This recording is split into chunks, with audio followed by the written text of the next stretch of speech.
Hello, Statesmen Nation, and welcome back to Inside the Playbook as we get set for a big homecoming weekend. But first, here is what happened in Statesmen Athletics this past week.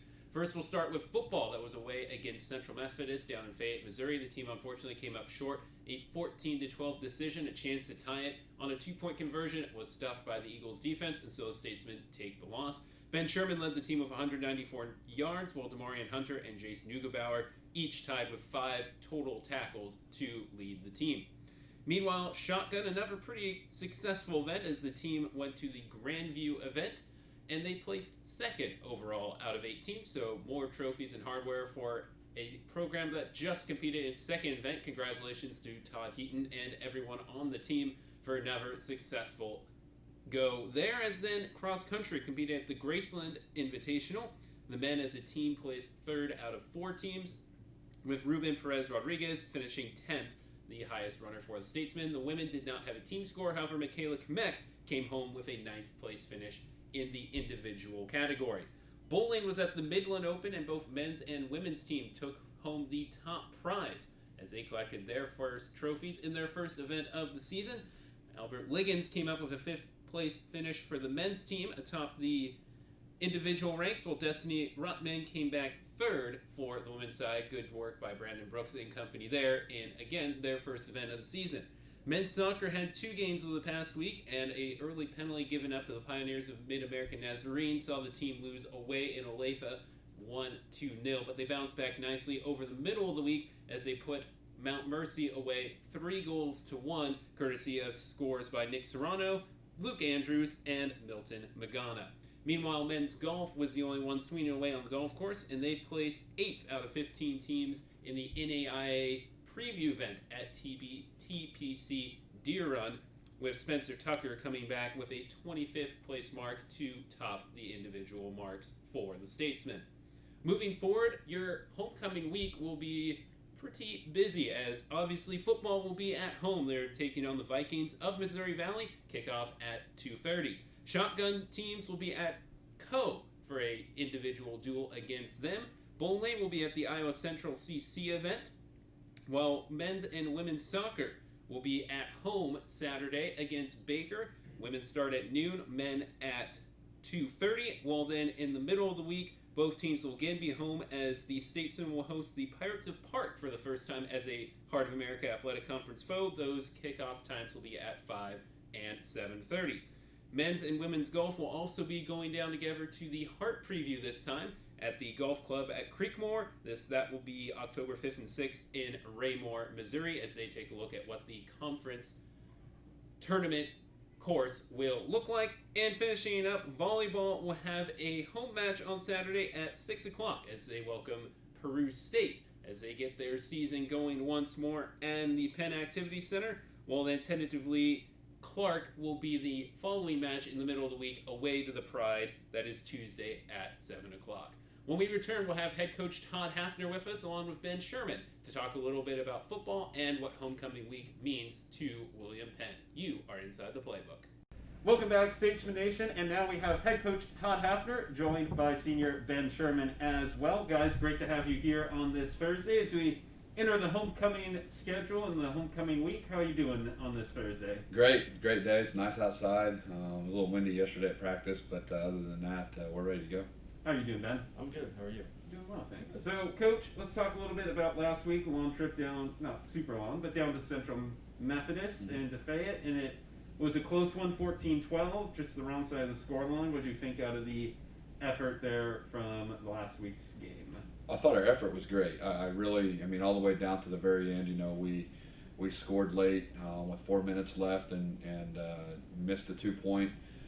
Defense stepped up, got us the ball back, and gave us an opportunity to go down. We just didn't have enough time to get to where we needed to be. But as far as the effort, I thought it was great. On both sides of the ball and special teams, I thought we were really good. There was plenty of times during the game, offensively, the execution just wasn't where we needed it to be. Hopefully we can clean some of those things up and play better this weekend. How do you feel about the team so far? A couple games in, a win and a loss. You don't have any non-conference games to really make up any ground or show something against someone else. So how's the team looking for you after these couple weeks? I know there was a week off as well that was not really expected as well. Right. I mean, I think as far as our team is concerned, I think we're in a really good place. I've told the guys this, and I've told multiple people this, that as far as our team chemistry and our team atmosphere right now, it's as good as it's been in a very, very long time. Our kids come to practice hard every day. They get along in the locker room, which is always a great thing. And I think more importantly on Saturday afternoons, they care about each other and they trust each other. And that'll take us a long way. We'll overcome what happened Saturday. We'll play better this weekend. And if we do, then I like our chances against Missouri Valley. And how does the rest of the Heart North stacking up? Since kind of some games have been on, some games have been off, but what have you seen from the rest of the North as you kind of try and stack up against them? Yeah, I mean, it's going to be great. I think we all knew that Clark was going to improve, and they had a good win last week against Mid America. Grandview went down to Evangel last Thursday night and played well. Graceland and Peru. They're going to get better. They've had ons and offs, and they've both dealt with a little bit of sickness. And Culver Stockton, I think, is the team that is the sleeper is a terrible word now for them because they're playing a bunch of seniors and kids that have been in their program for a very long time. So we'll get through this week. We'll take our bye week and then get ready for the North. And but I think the North is going to be as strong as it's been in a long time. I guess to kind of wrap that up then before we transition to Ben here, what would be an ideal, not outcome, but situation when we get towards the end of the season and everything's kind of wrapped up for you? Well, I mean, ideally we go win week to week and we we put ourselves in a position to potentially win a conference championship and put ourselves in the playoffs in the spring. But we got a long way to go. We got we got a big game this weekend, especially be it homecoming and things like that we've got to worry about. But yeah, I mean, our goals don't change. Our goals are still the same, and we're going to go week to week here and try and get better and win games as they come. So then, talk a little bit about Ben Sherman. He's sitting here to right, a fullback who keeps racking up yards at an extraordinary rate, it seems. So what has he meant to you, the program, here before we ask him a couple questions? Well, I mean, he's obviously a staple for our program. He's a great leader. He's one of the toughest kids that we've had around here in a very, very long time, and as far as strength and all those things, he just, when he came in, you could just tell that he was different mentally. He was going to try and do everything he could to get himself ready to play, not only as a brute football player, but also on the mental side of it. And you can just see the things that he does during the game that other guys just wouldn't be able to do. He knows where the cuts are going to be. He knows where the blocking's going to be, and because of that, he's put himself in a good position to be where he's at. And we tell our fullbacks, when we recruit him, look, there's a high potential that you're going to get hit on every play, and after a game on Saturday, you're going to be beat to nothing almost. And Ben just keeps showing up every week, never misses a practice, never misses anything, and I think that's part of the reason that the guys respect him so much. So how hard is it to show up week to week and get pounded? But really, what is your preparation like then for each week, knowing that either with or without the ball, you're going to get someone up in your face? A lot of it's mental. If you're the one delivering the hit, and you just run through the mesh and give it to the defensive end or the linebacker, you're gonna feel better on Sunday than you are if you just let him hit you. A lot of it's like bracing, being ready for the hit, and just showing up to practice every day. It gets tiring, but it's what I signed up for. I'm here to finish a job. I'm here to work hard. And that's just what I do. That's what I've been doing. I've been running triple option since I was in 6th grade, so it's been a long time. You know pretty well, so yeah. I'm pretty seasoned at it at this point. So what is your off season like? Obviously, I talked to Coach Half in the preview video about the changes with all the COVID related stuff. So what was that like from a player's perspective, having to do no spring ball, a lot of stuff through Zoom, trying to work out on your own, etc.? I was really lucky. I was here the whole time, and we got some weights at my house, me and my roommates who are also on the team, and we lifted 4 or 5 times a week, and we push each other, so it was I didn't feel like we lost that much, and then we picked up in the summer workouts in May, so we picked up right where we left off, and I didn't feel like I lost too much from that. But the off season's a lot of just eating the right things, lifting, running, just being smart about everything. How have you felt about the season so far? You've got both games over 100 yards, almost hit 200 last week. And how does that make you feel, and how does that stack up with your goals as an individual, as well as what would your hopes be for this team overall at the end of the season? I'm really happy with where this team's at. This group of guys that they brought in and the guys that have stayed, they're just fun to be around. Like, I have so much fun going to the locker room, going to practice, hanging out with the guys every day, and it's refreshing to spend time with them, and it's really, really nice to have like the guys that join the team.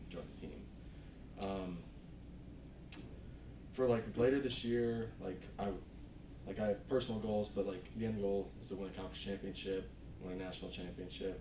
So that's where my head's at mostly right now. What was the other part of the question? Just overall, and what with the yards that you've gotten or whatever, not like you're chasing certain things just to make yourself better, but how reflect a little on your performance so far and what you think and what you can do better for yourself. Not saying you've been bad, but what do you want to improve on for the rest of the year? I want to be able to finish drives better. We've always emphasized finishing everything we do, and I could do a better job of finishing drives. I think just being mentally tough and just finishing it. So then we'll take it a little different route. Reflect a little bit on the 4 years that you've been here and your time here, obviously being a senior, kind of coming towards the end of it. As much as you want time to slow down, time seems to be going just as fast as ever. So a little bit about your time here at William Penn, here in the football program with Coach Haff and everyone else. I've actually been here 5 years. This is year 5. Yeah. I'm the only one left. My 4 years at William Penn have been four of the best years of my life. I mean, I've met lifelong friends. It's just cool, like, how many friends I have everywhere now. Like, people have come and gone, and it's hard to explain, like, how special this place is to me. Like, this is home. Like, I live here, so, like, this is home for me, and I'm lucky that I got a chance to play somewhere, and I'm forever grateful for this place, and that's all I got to say. I mean, I love this place. If you could pick one or two top moments in your football career here, what would they be? Top 2 moments. Last year against Graceland on homecoming, I had a run, and that was the run, yeah. The run, yeah. That's one of my here, and then number 2.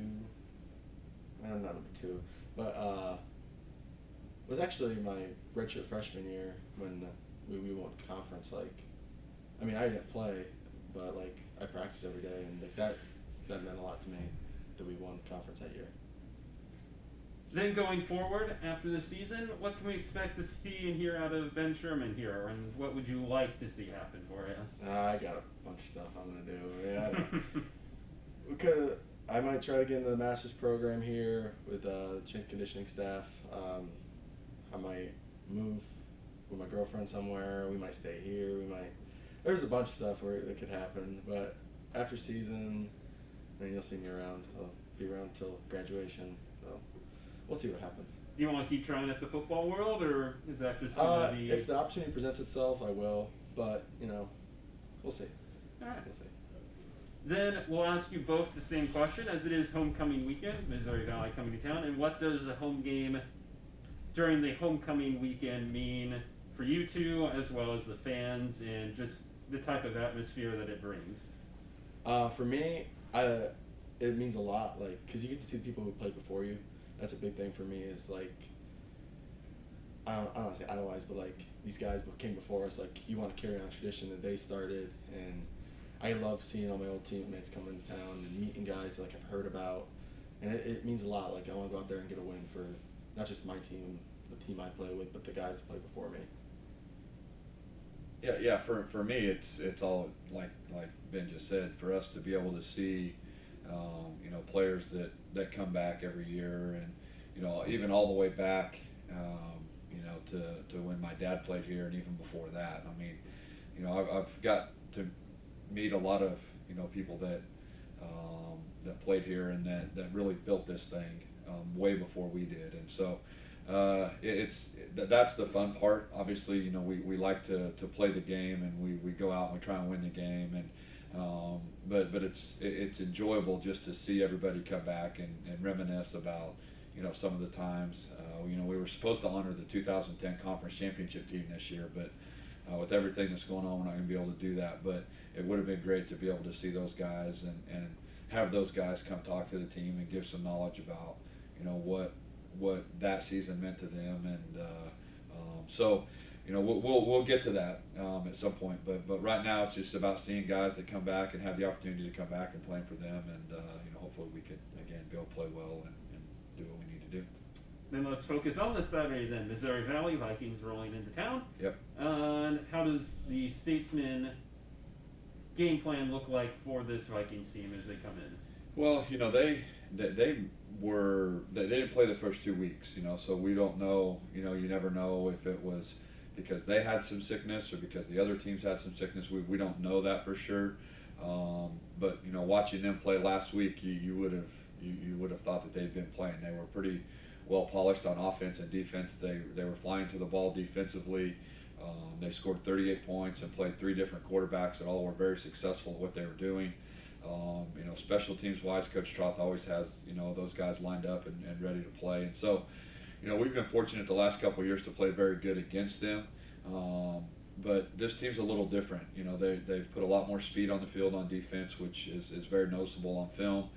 Offensively, they spread the ball around a lot more than they have in the past, and so it's going to be a big challenge for us. I think that we'll need to go out with a good attitude and really focus on like Ben said, focus on finishing drives and making sure that we take care of the football. And again, defensively, like I said last week, I'd really like to see us create a few more turnovers. I mean, our defense has been fantastic. That's really the only thing I can say. They do a great job stopping them. But I'd like for them to get a couple more quick drives. Let's take the ball away from them and set the offense up in some good field position. One thing you'd like to take from that Central Methodist game, and one thing you want to see different from that Central Methodist game? Well, the way we played. I mean, we played extremely hard. If we can bring that every week, we're going to win more than we lose. I can say that. And then execution. I mentioned it earlier. And again, especially offensively, I think that we just need. We can't have lulls. You can't be really, really good on one drive and then just be really, really bad on the next one, if for lack of a better way to put it. But you have to be more consistent, and you have to be able to execute play to play in order to be successful. Alrighty. Well, mid-afternoon kickoff Saturday. Ben, Coach Hafter, thanks for joining us. Statesman Nation, get your tickets online for homecoming for all the games, including football if you can. If not, statesmanathletics.com, as well as all the live streams, will keep you informed of what's going on. Thanks for joining us, guys. Enjoy homecoming. Thank you very much. Thanks, Justin.